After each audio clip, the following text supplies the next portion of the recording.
Mesdames et messieurs, bonsoir et merci de votre fidélité à votre télévision régionale Prestige, mais aussi à votre nouvelle chaîne de radio Prestige FM qui émet en modulation de fréquence sur les 95.5 pour être au diapason de l'actualité d'ici et d'ailleurs. Et vous avez raison, la grande édition.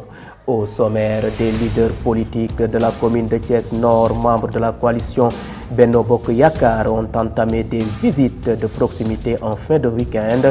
Objectif, assurer une victoire au candidat de Benno au soir du 24 mars prochain.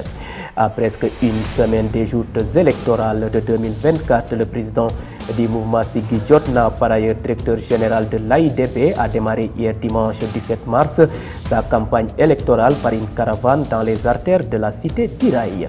Et puis dans la commune de Diender, le mouvement CPD dirigé par Abdoulaye Dia a rejoint les rangs de Mimi 2024 pour soutenir la candidature de Bassirou Diomaye Faye. Le suivi de l'actualité internationale et la base sportive mettront à terme à ce rendez-vous d'information. Merci de votre fidélité. Le développement, c'est dans une poignée de secondes.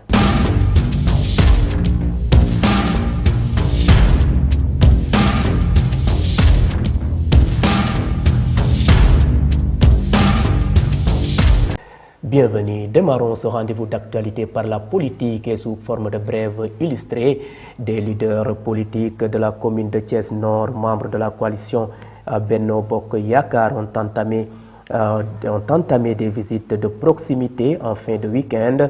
Malay Diop du mouvement AFA, Andefal Amadouba, accompagné de Boubacar Ly, président du mouvement Les Vrais Patriotes, ont rendu visite à Pape Doumbouya, président du mouvement Thiès Kanam. Objectif, renforcer les visites de proximité pour assurer une victoire au candidat de Benno Bokk Yakaar au soir du 24 mars prochain. Prenant la parole, Pape Doumbouya a fait savoir que Ahmadouba présente le meilleur profil pour conduire le Sénégal vers des lendemains meilleurs. A rappelé que Pape Doumbouya s'exprimait au micro de notre reporter Ousmane Diallo.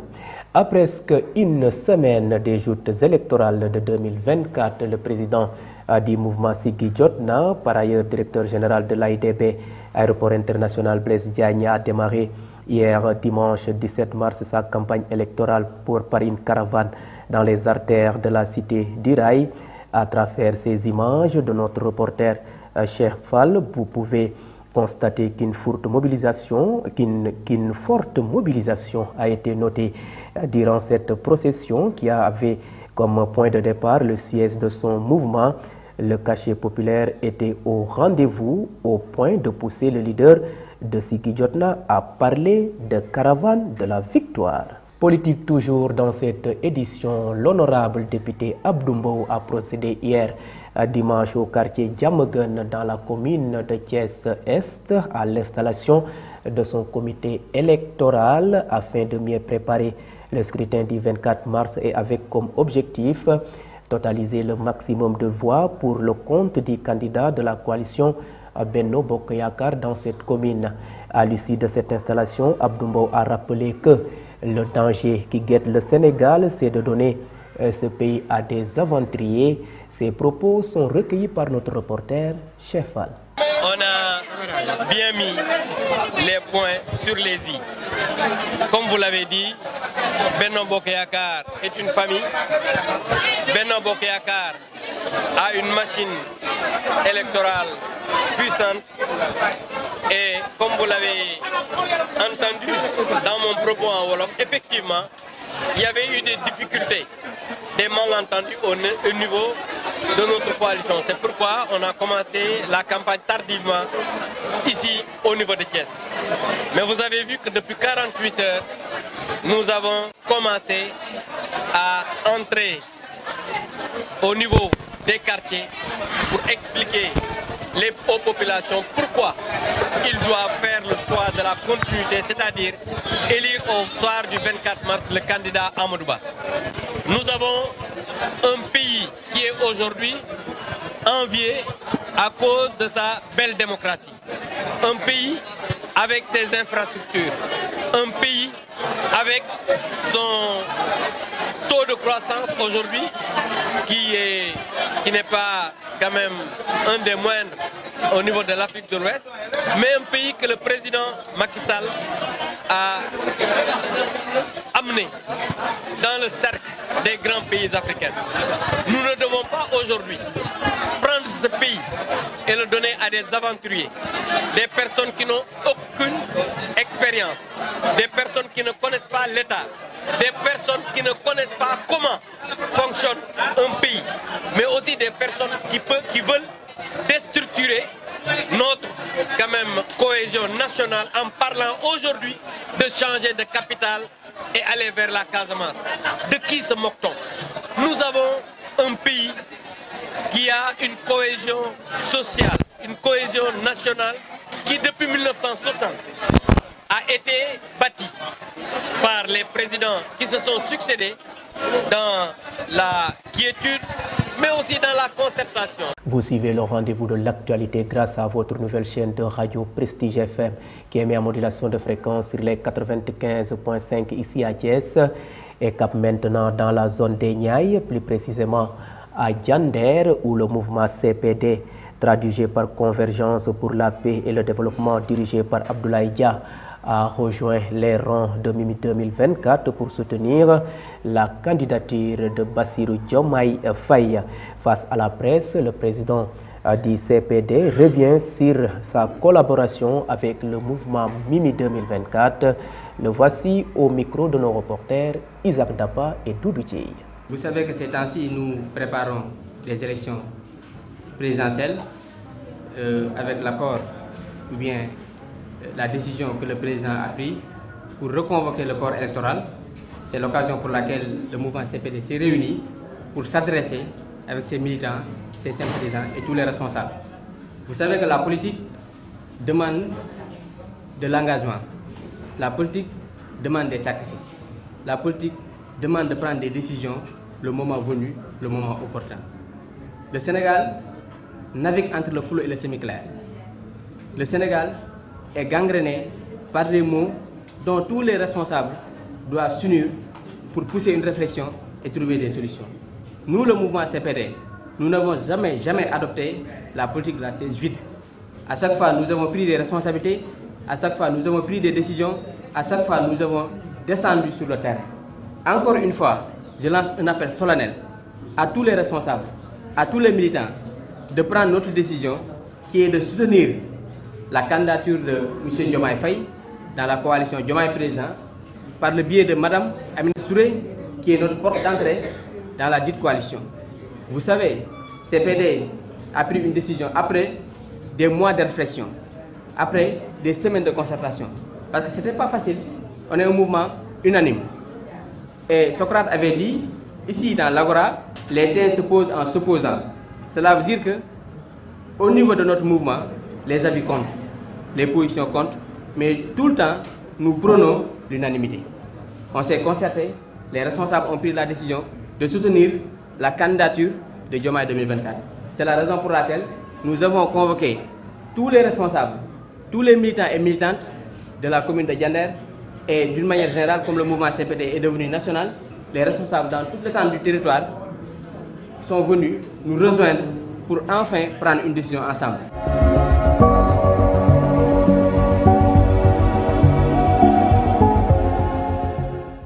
Et place maintenant sur ce qui fait l'essentiel de l'actualité nationale de ce lundi présidentiel 2024. Idrissa Seck invite les Sénégalais à ne pas confier le pays à un stagiaire, nous dit Mambiram Sissegay. L'actualité nationale dans le cadre de la campagne élection présidentielle prévue pour le 24 mars 2024, le président sénégalais Macky Sall a décidé de prendre une part active de la campagne de son candidat Amadou Ba. Selon nos informations, le point de départ de cette mobilisation présidentielle est la ville de Kaffrine, considérée comme le fief de Macky Sall. Cette descente sur le terrain pourrait se passer le jeudi 21 mars. L'objectif annoncé de cette descente présente sur le terrain et de soutenir l'ancien Premier ministre Amadou Ba en vue de sécuriser sa victoire au soir des élections. Idrissa Seck, candidat du parti Rewmi, a sillonné hier dimanche la région de Dakar dans sa tournée qu'il a démarrée à Tivaoune Peulh avant de faire Pikine et Guédiawaye. Idrissa Seck a drainer du monde au terrain à CAPES des Parcelles Assainies pour les besoins d'un meeting. Dans son discours, il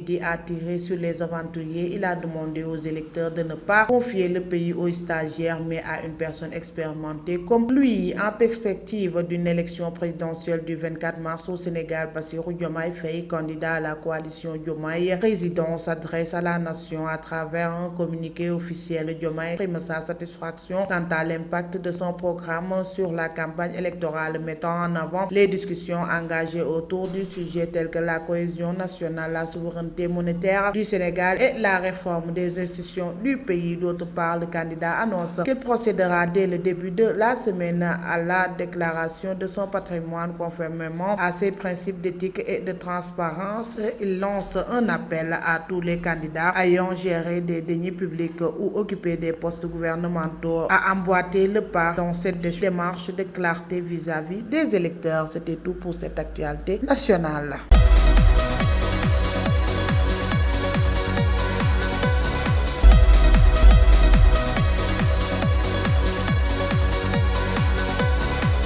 Et sur l'international, Vladimir Poutine est triomphalement réélu à la tête de la Russie pour 6 ans.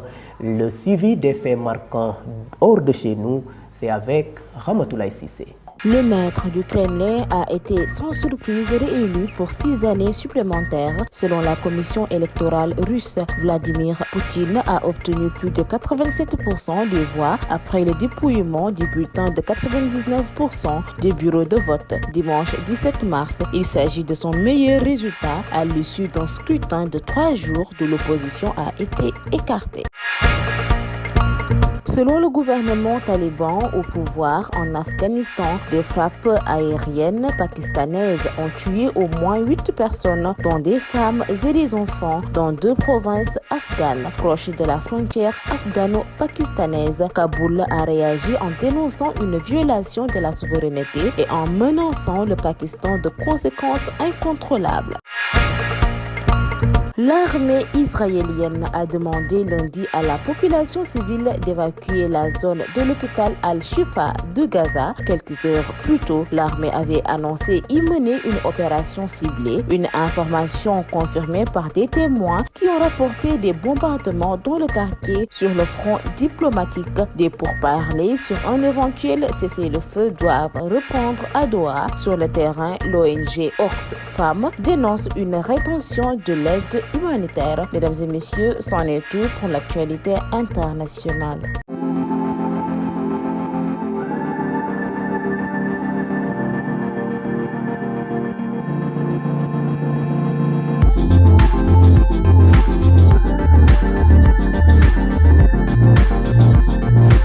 Et bouclons cette édition par une note sportive qui porte ce lundi la signature de Isaac Tapa. Des joueurs de l'équipe du Sénégal ont déclaré forfait pour les matchs amicaux de ce mois de mars contre le Gabon et le Bénin en France, informe la Fédération sénégalaise de football. Dans un communiqué, Mikhail Ngourfaï de FC Barcelone et Rassoul Kader Ndiaye de Havre FC sont appelés en équipe nationale A. Ils remplacent respectivement Fodé Ballo-Touré et Mamadou Lamine Camara, blessés et forfaits pour le rassemblement des Lions, indique l'instance 2 jours seulement après l'annonce de la liste des joueurs retenu pour ces 2 rencontres. Mamadou Lamine Diallo n'est plus le sélectionneur de l'équipe nationale de beach soccer. Le technicien sénégalais a sauté après le réaménagement des attelages techniques. Présent vendredi à la conférence de presse d'Aliou Cissé qui dévoilait la liste des Lions en vue des matchs amicaux face au Gabon et au Bénin, le directeur technique national Mayacine Mar s'est prononcé sur son limogeage. La France est venue à bout de l'Angleterre 33 sur 31 points en arrachant la victoire dans les dernières secondes ce samedi 16 mars en clôture du tournoi des 6 nations au Groupama Stadium de Lyon. Ce dernier succès permet aux Bleus de terminer à la 2e place de cette édition 2024 remportée par l'Irlande grâce à sa victoire contre l'Écosse. C'était tout pour cette note sportive. Isaac Dapa, merci pour cette note sportive. Mesdames et messieurs, c'en est tout. C'était le rendez-vous de l'actualité de ce lundi 18 mars 2024. Vous étiez trop nombreux à nous suivre à l'étranger grâce au réseau IPTV. D'autres optent pour nos différentes plateformes, à savoir le site d'information www.prestigechess.com, les pages YouTube et Facebook Live de Prestige. Et mention spéciale à nos auditeurs qui nous ont suivis grâce à cette nouvelle chaîne de radio Prestige FM qui émet en modulation de fréquence sur les 95.5 FM ici à Thiès. Et gardez la fréquence sur les 95.5 d'un moment à l'autre. Isaac Dapa pour le journal en Wolof. Merci et bonne fin de soirée.